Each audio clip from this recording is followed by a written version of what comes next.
Madam Secretary, thank you for being here. You said you disagreed with the GAO analysis of the percentage of the border that's secure. What percentage of the border do you think is secure? Oh, I think that having lived just looking for a number. I got to go very quickly. Having lived and worked on that border most of my life, I say it's as secure as it's ever been, but it is an ongoing project. You don't have a percentage? Well, I would say it is very secure. Okay. When did you first speak with Eric Holder about Fast and Furious? I don't believe I've ever spoken with Eric Holder about Fast and Furious. How many agents, since you've taken office, how many of your agents have been killed in the line of duty? Oh, too many. Do you know that? Do you have any number?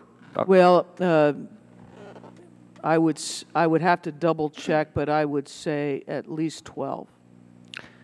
How many guns from Fast and Furious operation were detected crossing the border?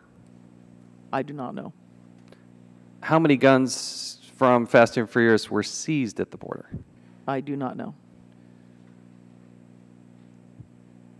Why is it that an operation that big and that important and that much in the news you don't have the details of? Well, Representative, as you know, it was an ATF operation.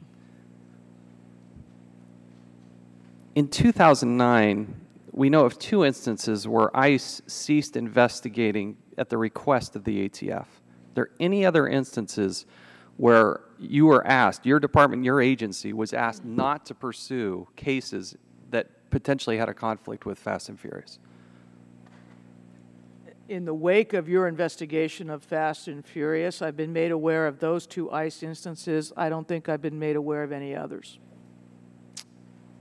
Let me go to testimony that you had last week. Last week you were with Senator Grassley. You were asked about communication with Mr. Burke regarding Operation Fast and Furious. Question for Senator Grassley: have you had some communications? Your response, and I'll read it very quickly: no, not about Fast and Furious. When Agent Terry was killed, it was December 14th. I went to Arizona a few days thereafter to meet with FBI agents and assistant U.S. attorneys who were actually going to look for the shooters. At the time, nobody had done forensics on the guns, and Fast and Furious was not mentioned. You went on to say, but I wanted to be sure that those responsible for his death were brought to justice and that every DOJ resource was brought to bear on the topic. So I did have conversations, and it would have been December of 09, I think you meant December of 010, about the murder of Agent Terry. But at the point in time, nobody knew about Fast and Furious, so that's a different question.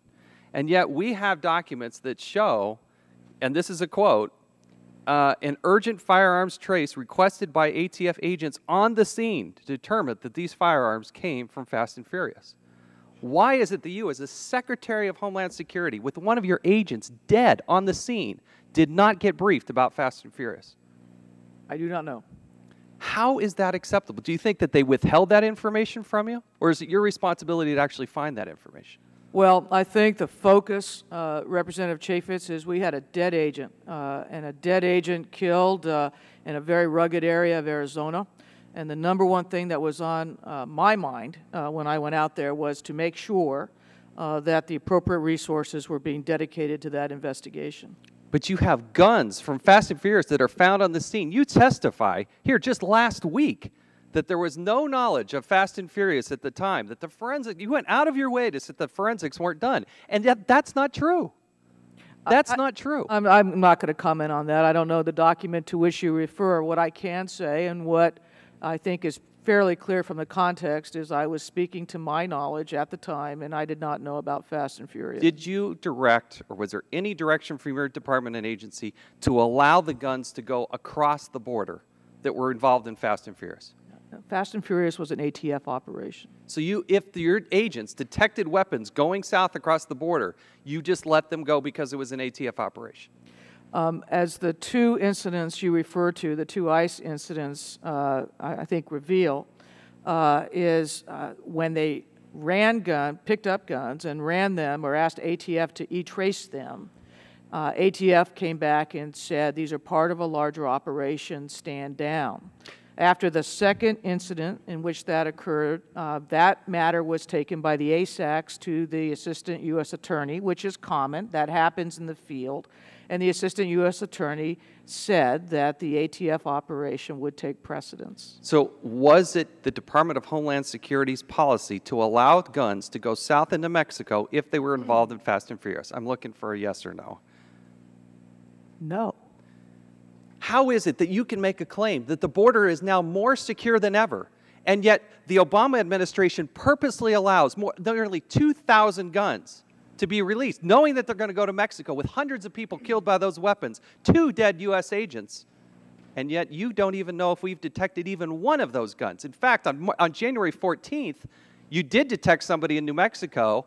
There were 8 guns found. They didn't even run a trace on them, and you let those guns go into Mexico. I find that absolutely stunning. And for you to have 2 dead agents and to have never had a conversation with Eric Holder about Fast and Furious and about this area is totally unacceptable. Totally unacceptable. The gentleman's time has expired. The gentleman Mr. Chairman, from, I know Representative Chaffetz has his opinion on this matter as the tone of his question reveals, but I simply would suggest that no one takes the deaths of agents more seriously than I. And also that one of the reasons that we have not directly dealt with the Attorney General on this is he very quickly and appropriately put this matter in the hands of the Inspector General. Thank you.